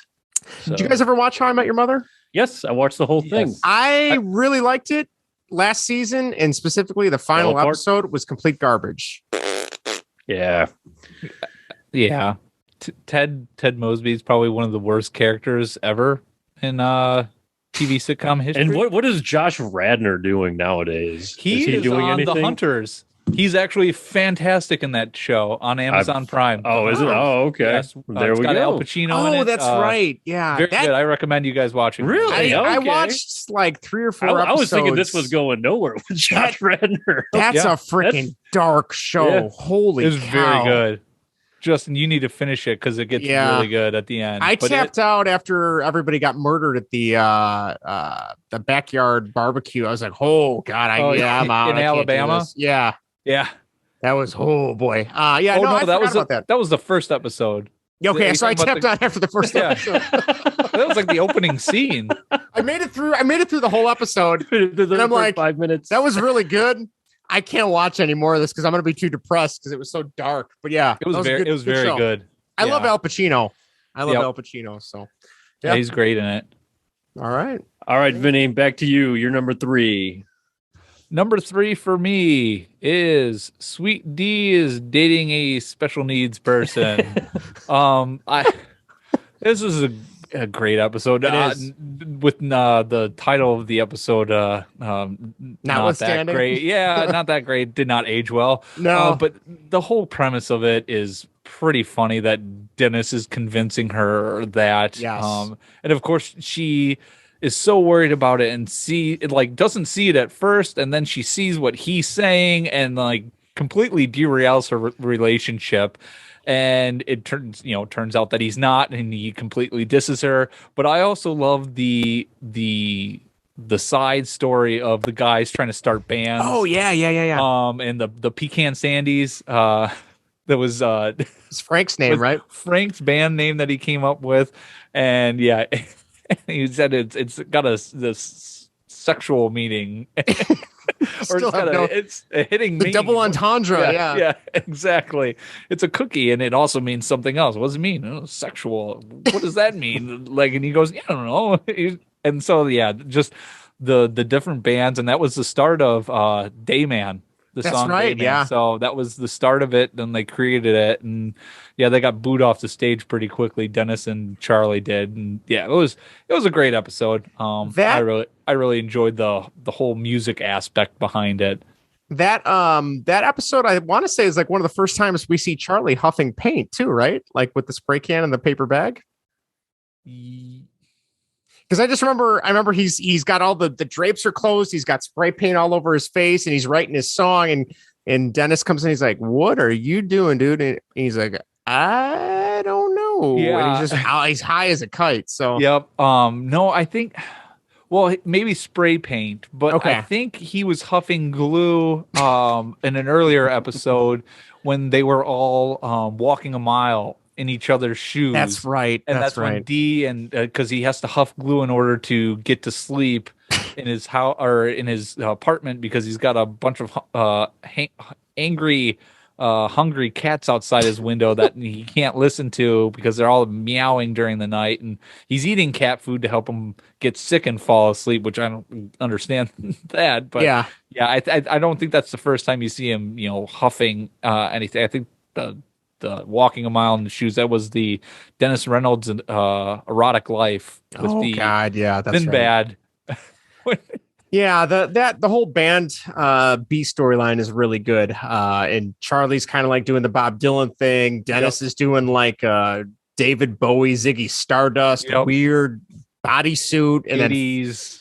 Then Frank's got like glam rock. Frank's got like a British invasion Beatles blue suit on, and then I think Mac has got like the punk rocker safety pin Sex Pistols thing going, and they are horrible at music. So So yeah, there you go. That's a good pick.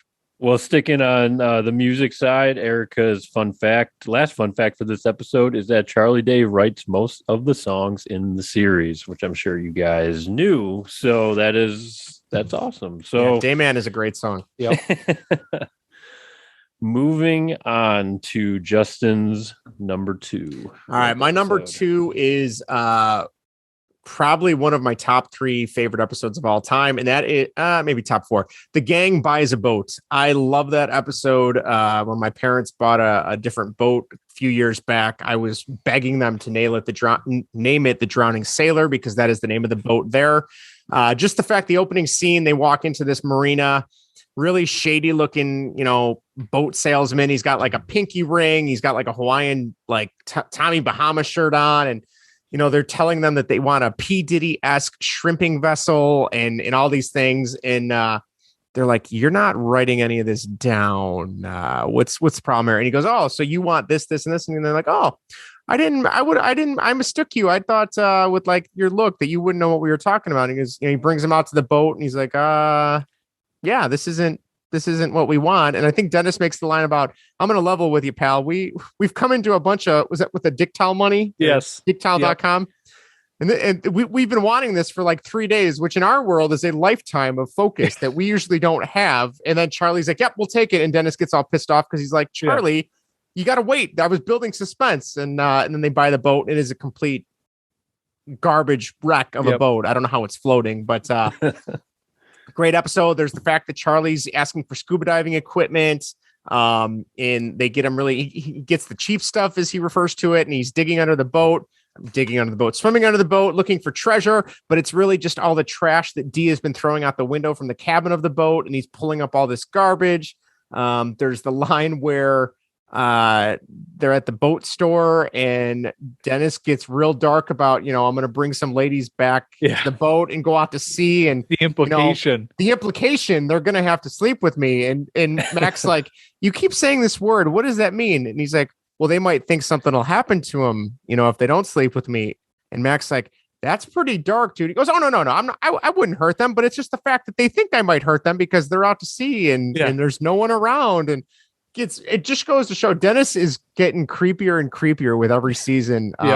Great episode. And then the best part about that scene, though, is he's talking about this implication. And there's this older woman sitting to the side at the boat store. And she's just like very scared. And he looks over and he goes, well, you shouldn't be scared because you certainly wouldn't be on my boat or something along those lines. It's an older woman. Patrick Swayze's brother's in this episode, too, which is kind of cool. Oh, really? So, yeah. Oh, it's interesting. He plays one of the guys on the boat that's they're afraid they're going to be taken out to sea with, and the tasty treats. They're going to be the tasty treats, as he refers to them. So, Justin, I have a question for you. Sure. This episode once again displayed Charlie's ability to hold his breath for several minutes. This was first shown in which episode? I feel like there's an episode where he's trying to hold his breath to show how long he can hold his breath, but I don't know what episode that is. Oh, yeah. I just remember he's like stamping his feet because he can't breathe, he's not breathing or something like that. I don't know what episode that is, though. I know what episode it is. What is it, Vinny? That's Dennis as a child molester. Dennis looks like a registered sex That's offender. Right. That's Very right. correct. That's Season 3, episode 11. Well done, Vinny. Good job. Thank you. That does not get you out of your trivia question for later, but well done. So. Good enough. Yeah. So good job. Very good. I like it. Good job. All right, Vinny, you're number 2. Number 2 for me is Charlie Work. I've seen this episode once, but it was absolutely fantastic. Follows Charlie around. I know this is going to be Justin's number 1, so I'm not going to go too much into it. It follows strictly Charlie around the entire episode, and they have like a couple different like schemes going on, but they have the health inspector there that Charlie always is taking care of. And he gets everybody to do different things to pass the health code inspection. And he also pranks Dee in the middle or during or at the end of it, but he's building up during it. And you have no idea what he's doing as he's setting this prank up. It's a great episode. It really highlighted Charlie, who's one of my favorite characters in the show. So number 2. Very nice. You nailed it, Vinny. You nailed it. All right. So that's my number 1. I was like, anything to add on to that, Justin? Before I get to some fun facts? That episode, I don't know. There's one very long scene. The first time I saw it, I really thought it was like a 12 or 13 minute scene, but I know I did read that they did do some quick cuts when they're showing doors. They zoom in and they pull out. So it looks like there was no cut, but there was, but still there's a few like 6 to 7 minute scenes. And it's just Charlie doing everything he can to keep the bar open because the health inspector is there and the rest of the gang could not care less because they just assume they always pass. What does it matter? And it's because Charlie is doing all these things. There's the steak scam. Can I interrupt you really quick, Justin? Yeah. A fun fact from America. This episode features an uninterrupted 7-minute long shot inspired by a similar shot in the HBO series True Detective. Dennis tells the health inspector, all right, in the manner of Matthew McConaughey's character in Dazed and Confused. This shot from True Detective was shot by director Cary Fukunaga, who also directed No Time to Die. Wow, a little bond in there. I like it. So I know you mentioned that, Justin, so I just wanted to confirm that fact for you. Please continue. I think my favorite, and Vinny, I don't know, maybe you can attest what you think about the scene, but one of my favorite scenes is so he's telling everyone to do certain things. He tells Frank to paint himself black and go in the basement. And when he tells them he's going to play like a G sharp on the recorder because they have carbon monoxide leaking in the basement, and he's got to prove to the health inspector that the carbon monoxide works. She gets dizzy. They go back upstairs. But my favorite part is before the health inspector walks in, he tells Dee to move the trash, the garbage can. I think it's 6 feet. Does he say? And she's like, yeah, I'll move it like 5.5, whatever, 6 feet. Who cares? And he's like, you're going to move it 6 feet. And he goes off on her. Yeah. And then at the end of the episode, they do a great job. They pass the health inspection. They get flying colors. And the health inspector's like, you would have gotten a perfect score, except your garbage can was, 5 feet, 9 inches instead of 6 feet. And he's like, oh, that bitch. Oh, I'm going to kill her. And he gets so mad. That's probably my favorite scene in the whole movie, whole show. Charlie Day just does a phenomenal job in this episode. Just the character itself of Charlie is great, but the actor Charlie Day, he's so off the wall and he keeps it together. And it's one of the few times his character actually has his shit together, because usually he's the wild card, doesn't know what the hell's going on. And he is the saving grace that keeps this bar afloat. And it's kind of cool to see that in his character. So, I have a question for both of you. Okay. Dee is called bitch in this episode the most of any episode. You guys want to take a stab at how many times Dee is called bitch in this episode? Justin, I'll let you go. I'm going to go 7 again. 7?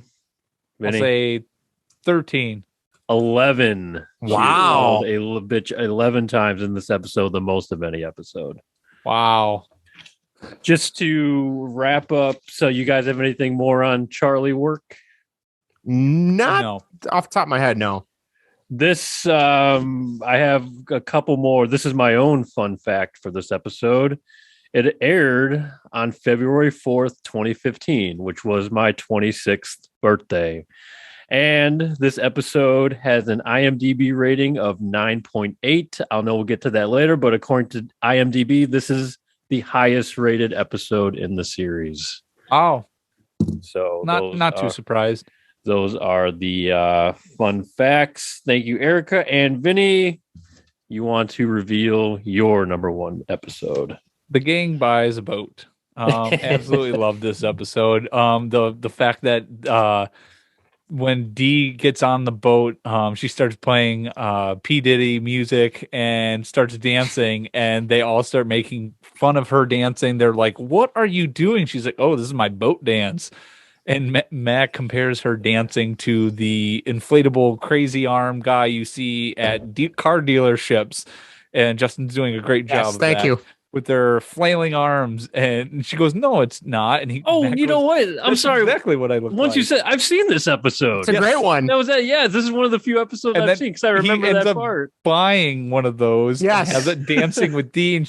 It's hot in the sun. She gets upset with it and starts beating up on the inflatable guy. And then by the end of the episode, she's dancing. She accepts how she dances and starts mimicking it because she thinks the guy's got a lot of good dance moves. Well, they also change. So she's listening to some really heavy rap, and Frank's like, you can't dance to this. It's aggressive music. Yeah. So now whenever Erica drives and she's got Maddie in the car seat and she's listening to Eminem, I'm like, don't play that aggressive music around our daughter. You go. Also, Vinny, this episode always makes me think of you, because I know you like It's Always Sunny, and there's a great reference to Steve Winwood in this episode. Great. So as they're walking out of the boat supply store, I think, is it Dennis or Max says, hey, we got to get some tunes for when we bring the ladies boat boat underside. I don't know what they reference something. Yeah. He goes, yeah, we should get some Stevie Nicks. I think he says Stevie Nicks, in the highlights. Steve Winwood. Okay. And then he references Stevie Nicks, and he's like, no, that's not the same person. And he goes, okay, well, we could get it on CD. He's like, I have it on CD or something along those lines. I have it on cassette. Like, no, we're losing money. You need to stop buying stupid stuff, So, and anytime I hear In the High Life or Higher Love Now, I think of Vinny, which I don't know if that's a good thing or not, but I do. So Thanks, Justin. you're welcome, Vinny. That's a beautiful thing. My There God. you go.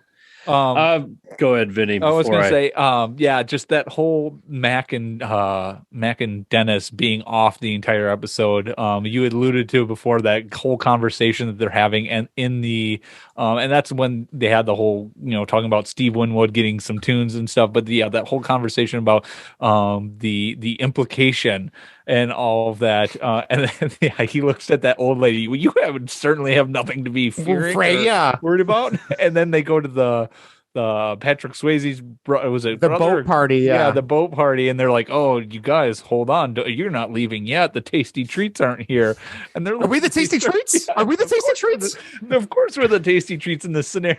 And I think Mac's like, "Is this how you wanted those women you were going to bring to the boat? Is this how you wanted them to feel?" Yeah, it feels awful, Dennis. He's like, "No, that's not how I want them to feel." But then they go back, and then the boat burns down. They're going to eat. Frank and Charlie were going to get catfish. From the river that were extinct. Delaware runoff. Yeah, but they weren't extinct because they were biting Frank after they had to swim back after the boat burned down. But that, and then the horse massacre that was it was underneath the boat. Yeah, because they were. I forgot what he found that horse tooth. I think was it a horse's tooth? Like teeth or something that Dee was throwing when she was cleaning the boat. She was just throwing it out into the river or the water, and when Charlie was trying to find the keys, he found all the trash, and he thought it was like war relics and stuff. There was a Civil War relic, and it was a horse massacre there where a bunch of horse got shot. My other favorite thing, and then we can wrap up. But my other favorite thing is, so Mac and Dennis are on like gallivanting at these boat parties, and they're making the other three clean the boat and prime it and paint it and all that. And Charlie's like, "This scuba diving equipment is shit. It doesn't work." And Charlie's like, Frank is like, "Well, just pitch it, get rid of it." Yeah. And so Charlie just takes it and chucks it into the boat, and it hits an electrical outlet, sparks and flashes. And I've used this all the time. Charlie goes, "Oh, that's not good." And then you just see this huge flame combust, and he runs up topside, and he's like, "What do you do if the boat's on fire?" And Dee and Frank are like, "What are you talking about?" He goes, "Because the boat's on fire." And then you see a big flame and goes, "Fire's getting bigger." And then they all just jump off the boat, and that's it. So that's great. And then Charlie and Frank were going to eat the barnacles. Do not eat those. Yeah, these delicious oysters.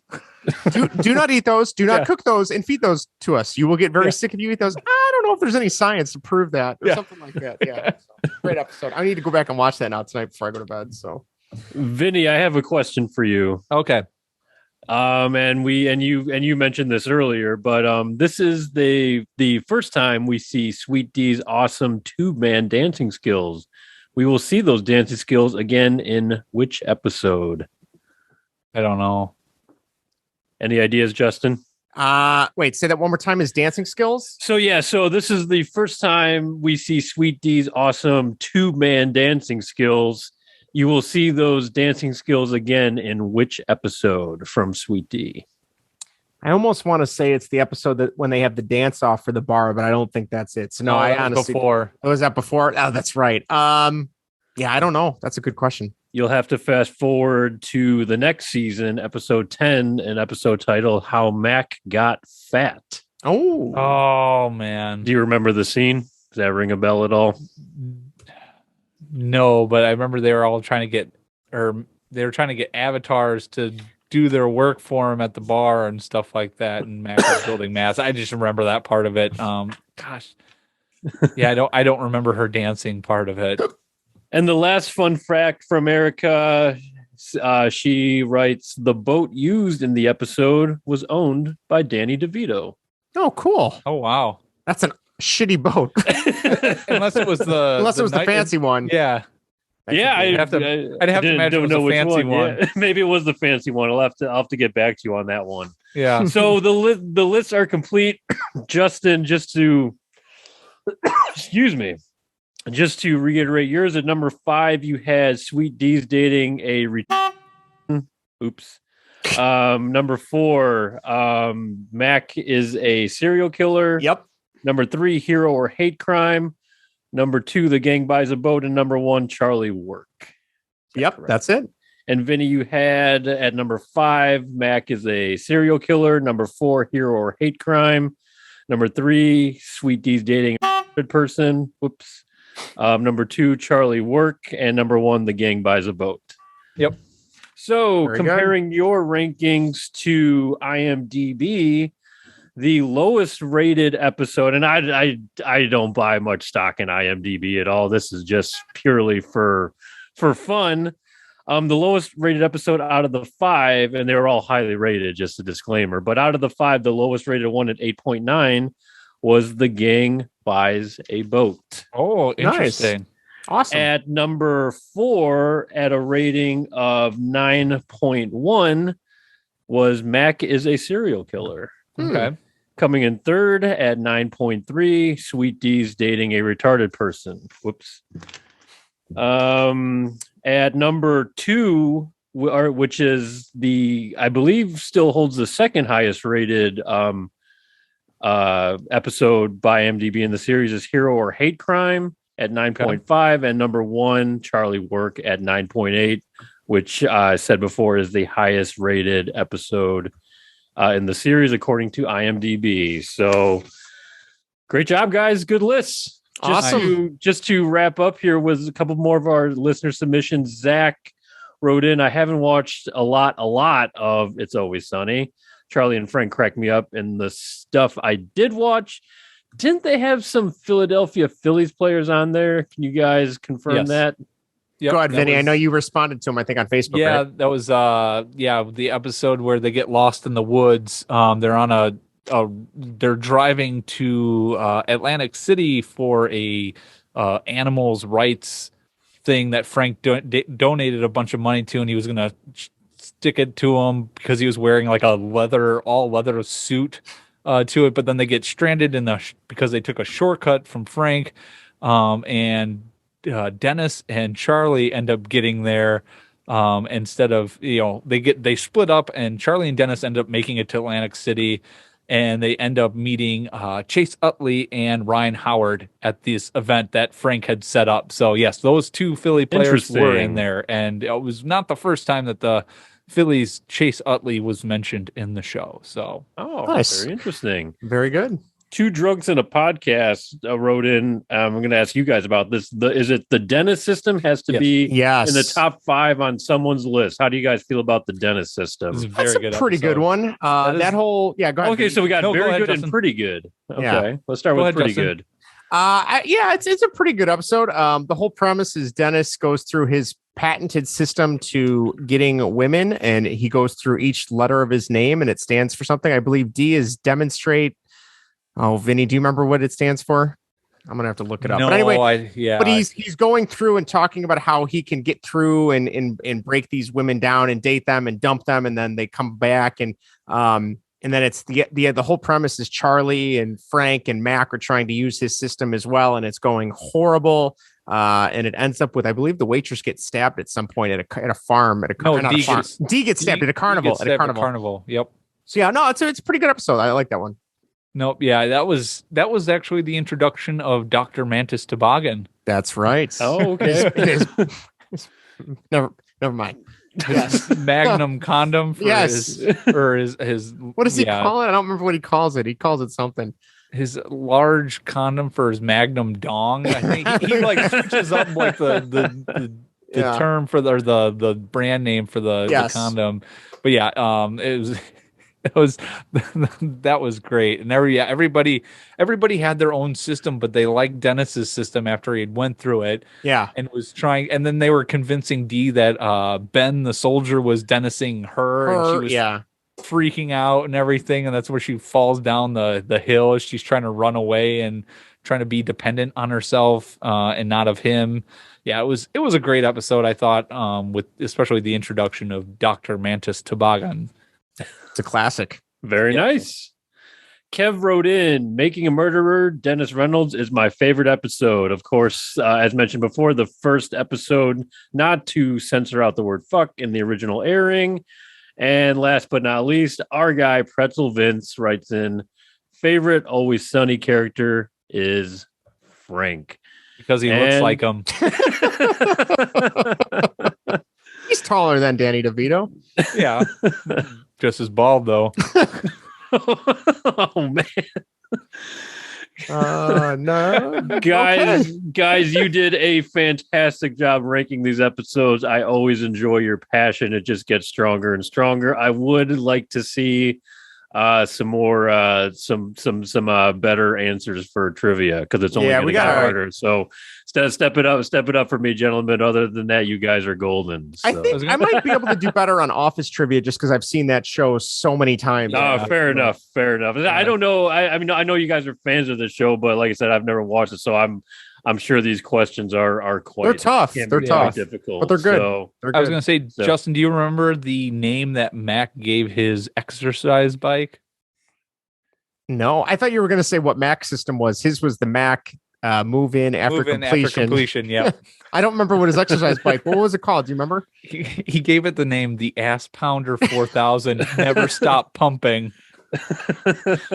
And his rebuttal. His rebuttal to when Charlie says that it looked like he added a penis to the bike. Max says it can't be a penis because it has a fist on the end. We're gonna have to have a long talk after we get off Zoom about what I need to censor in this episode so we don't lose our sponsorship. It's a hilarious episode. I'm not gonna lie. I do enjoy that episode. So good call. That has been Consider Them Slimed, ladies and gentlemen. All right. Well, we'll see you next time. Let's wrap this soiree up. Again, we are Baseball and Whatever. Find us on YouTube by searching Baseball and Whatever. Text us at 913-808-3278. So that number again is 913-808-FART. Nothing? Okay. No, there we go. Twitter, Baseball and What. Tweet us anytime you want. Send us a DM. We'll get back to you. Email us at two different addresses, baseballandwhatever@gmail.com or baseballandwhateverpodcast@bellyupsports.com. You can find us on Apple, Spotify, Google, Anchor, Spreaker, Podcast Addict. You name it, we are there. And then Amazon, that's right. You're on Amazon. We're on Amazon. I'm not seeing any of Jeff Bezos's space money yet, but I'd like to think we will in the future. And lastly, you can find us on Facebook at facebook.com/baseball and whatever. I can't stress enough. We are trying to continue to grow this. So please, if you're on YouTube, like and subscribe. That would help us out. If you're on a podcast network and you're listening, leave us a review. If it's 5 stars, great. We'll take 4. I guess we'll take 3, 2 and 1. No. So give us those 5-star reviews. I did see we're up to 12 5-star reviews on Apple Podcasts. So beautiful. That's good. And that's more than just all 3 of us as parents. So that is true. And wives. So there's at least 3 people that reviewed that. I guess it could have just been us 3 too. I don't know. The process by elimination leaves us 3. So. Yep. So please help us out. We want to continue to grow this thing and show Belly Up that we are a good acquisition. On that note, we will be back next week with more shindigs and fun and hootenannies and tomfoolery. Vinny, Greg, thank you both again. And it's been a blast. Yes, it has. Yes, and we will see you all next week. Bye, everybody. Take care.